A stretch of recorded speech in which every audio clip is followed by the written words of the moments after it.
The rain had been following me since I left the city. It wasn't the kind of storm that rushes down in fury. It was slow, steady, deliberate. The kind of rain that lingers as if it has a stake in your life. My wipers swayed back and forth, clearing just enough of the windshield for me to see the yellow lines on the road. The sky hung low and gray, the kind of gray that makes headlights look lonely. Dad's text had been simple. Dinner tonight. Just us, 6 o'clock. That was all. No emojis, no explanation, not even a love, Dad. For most families, that might have sounded ordinary. But in mine, a text like that was almost ceremonial. Short, polished, emotionally detached. My parents never said, "I miss you." They said, "Drive safe." They never said, "I'm proud of you." They said, "That's good." Their love existed between commas, quiet and unfinished. I hadn't been home in nearly 5 months. The last visit had ended with my mother asking if I'd thought about settling down yet, her coded way of saying I was too independent for her liking. We'd argued, softly but sharply, about boundaries and choices and the city life she thought had made me distant. I'd driven away before dessert that night.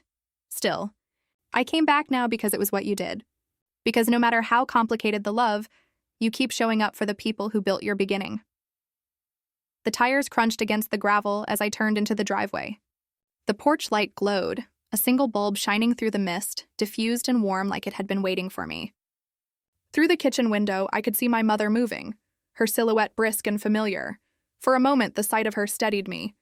I thought of how she used to hum while cooking, a low, unrecognizable tune that filled the kitchen when I was a child.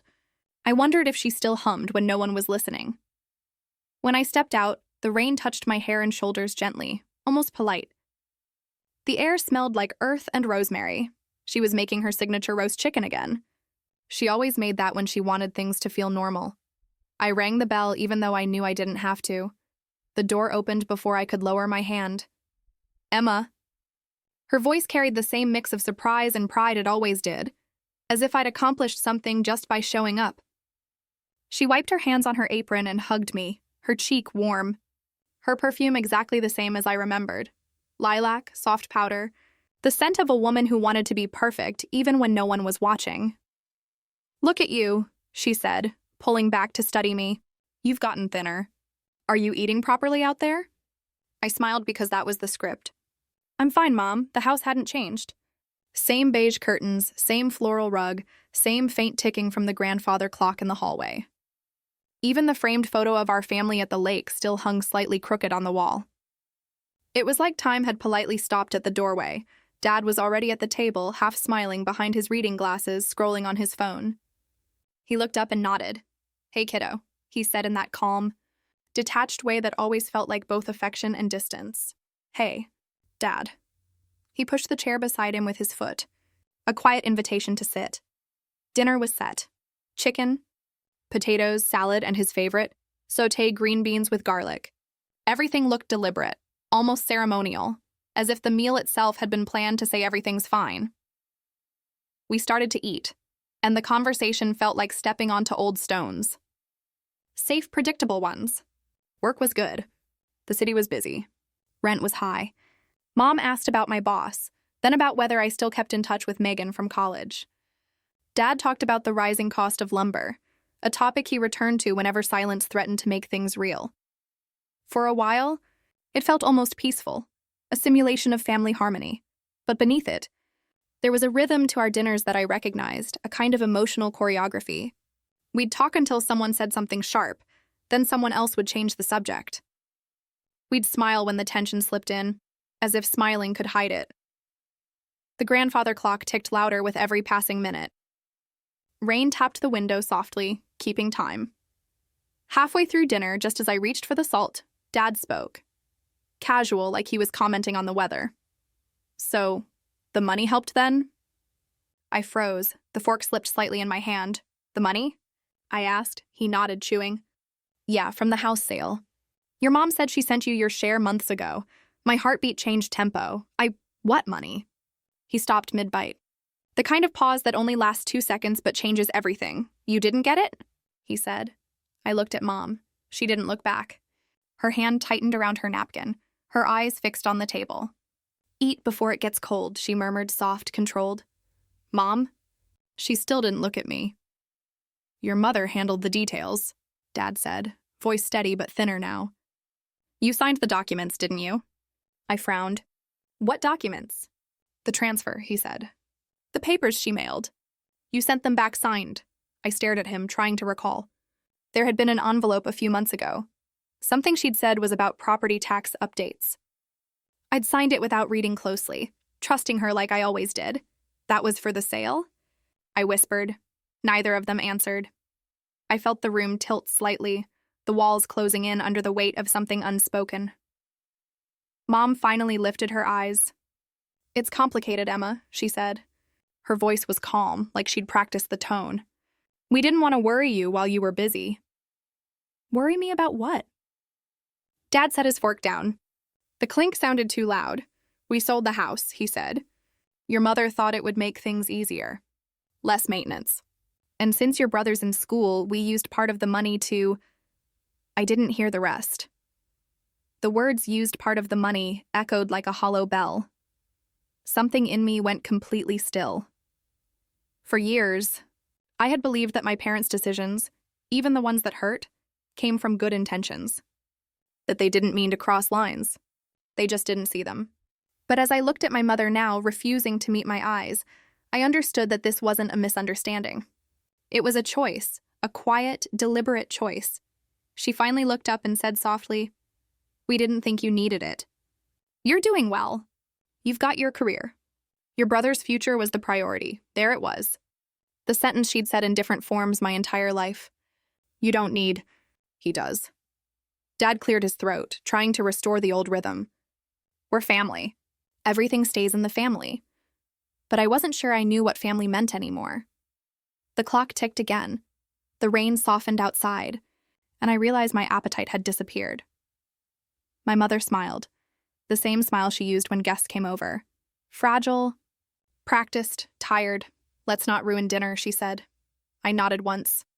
Not because I agreed, but because the version of me who used to seek their approval was still inside, whispering that silence was safer. But even as I sat there, nodding, something quiet in me was breaking, not loud. Not dramatic, just final. After dinner, I carried my half-finished plate to the sink out of habit. Mom started clearing the table before I could even ask. That was how she handled tension, movement, small tasks, control disguised as care. She reached for the leftover chicken, spooned it into a plastic container, sealed it with precise, quiet clicks. I stood there, unsure if I should help or just leave. Dad was still at the table, sipping water, pretending to read something on his phone. That had always been his escape, scrolling while the silence stretched, letting technology do the talking for him. Finally, I said it again. You sold the house. He nodded slowly. We did. It was the right time. The market was good. The family house, I said. You didn't think to tell me?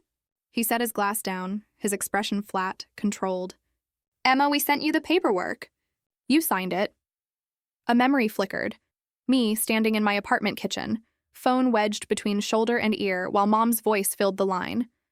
She'd said something about keeping records clean, about needing my signature for routine property things. I hadn't questioned it. I was in the middle of a deadline, half listening. I trusted her. I realized then that she hadn't lied. Not exactly. She just hadn't told the truth in full. I turned toward her. You said it was for taxes. She froze mid-motion, the Tupperware lid still in her hand. I didn't want you overthinking it, sweetheart. You've been under enough stress with work, so instead you just…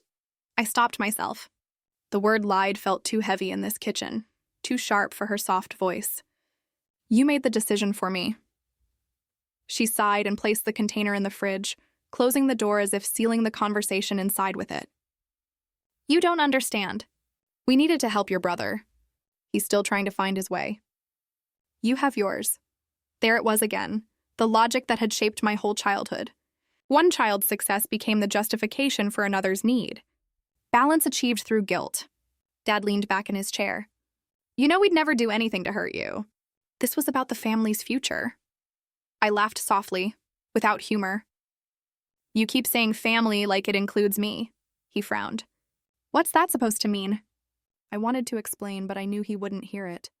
He never did. He had always been the mediator, the one who believed silence was peace. He thought problems ended when the conversation did. Instead, I said, "How much?" He blinked. "What?"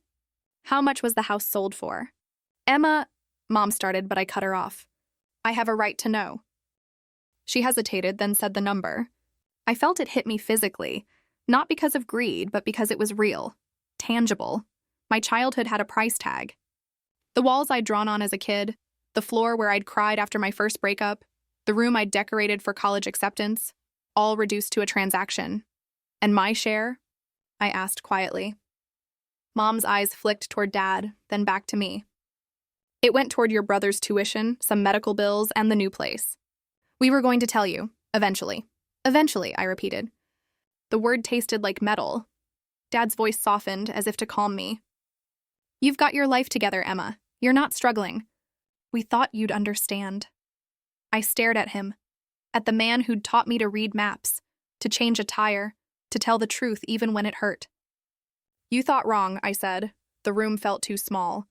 The air too stale. I moved toward the window just to breathe. Outside, the rain had stopped. The world looked washed and reflective, the porch light flickering in the puddles like a heartbeat. I remembered being 10, sitting at this same table, overhearing them argue in whispers about money. Mom had said, "She doesn't need to know everything." Dad had replied, "She'll find out eventually." Even then, they had been practicing this, deciding which truths I was ready for. Behind me, Mom said, "We didn't want you to feel left out." I turned back, incredulous.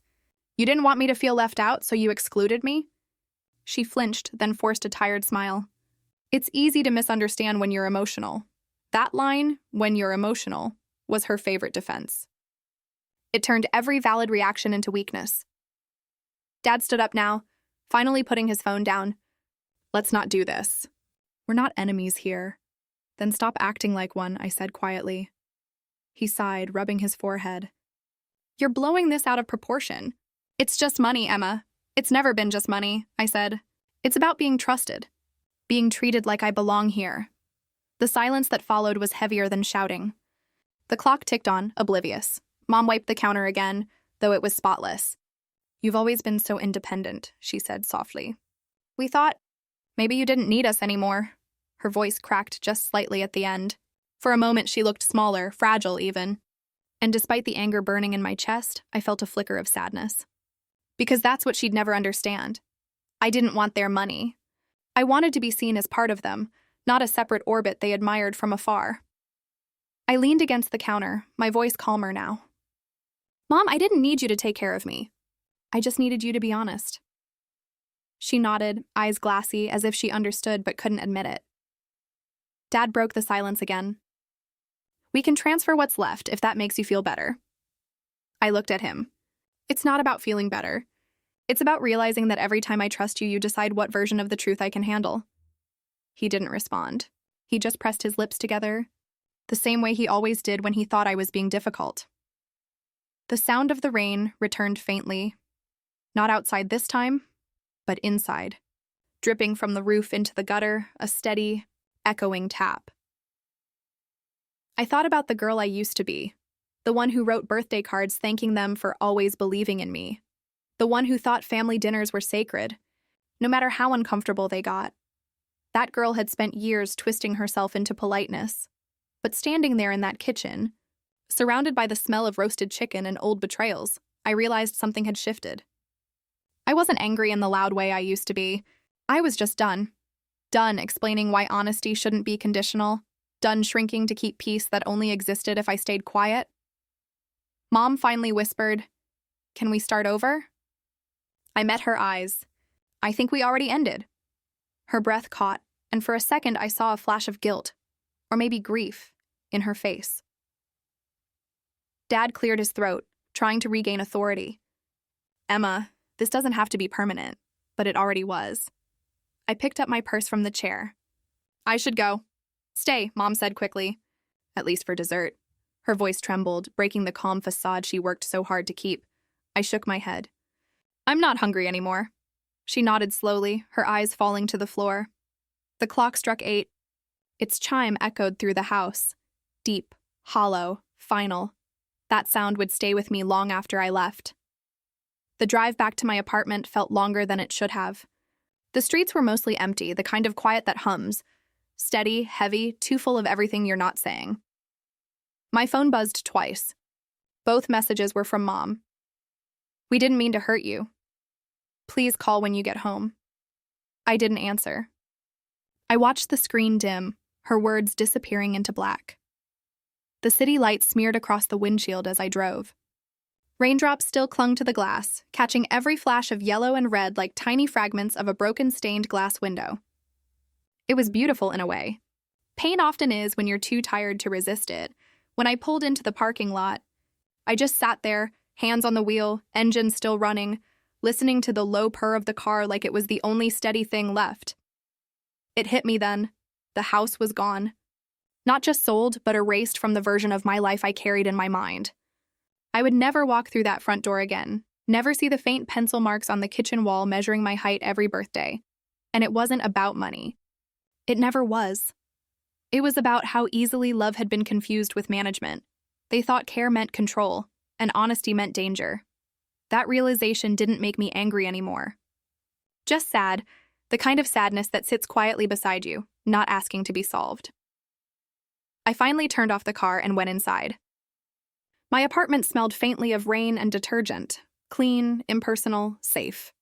I dropped my keys in the bowl by the door, kicked off my shoes, and sank onto the couch.